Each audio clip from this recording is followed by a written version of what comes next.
আজকে আমাদের যে ওয়ার্কশপের ফ্যানের প্রবলেমটা হয়েছে। দেখো, বাজাজ ফ্যানটা চালানোই ছিল, তো হঠাৎ বন্ধ হয়ে গেছে। তো শর্ট সার্কিটটা হয়েছে দেখো কোথা থেকে, এই যে ক্যাপাসিটার এই তারটা থেকে। তা এটা এরকম যদি কখনো কোনো প্রবলেম থাকে নিজেরাই সলভ করে নিতে পারো। এই আমি দেখো ক্যাপাসিটারটা কেটে নিলাম, তারটা কেটে নিয়ে একটা তার শর্ট করে দেখো কীভাবে বডির সঙ্গে তারটা পাঞ্চ হয়ে শর্ট হয়েছে।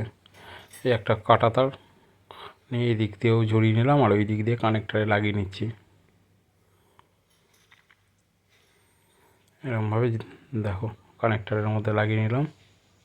তো লাগিয়ে নেওয়াতে আবার দেখো এইটাও এই পাশেরটা টিপিং করে নিলাম ভালো করে নিয়ে চালু হয়ে গেছে। তো তোমরাও এরকম কোনো প্রবলেম পেলে আগে নিজেরা দেখবে। যদি খুব মেজর হয় তো আলাদা ব্যাপার, মাইনার হলে নিজেরাই করে নিতে পারবে। আর মেজর হলেও কোনো ব্যাপার না, কয়েল যদি বাদ দিয়ে জানো নিজেরাই করে নিতে পারবে।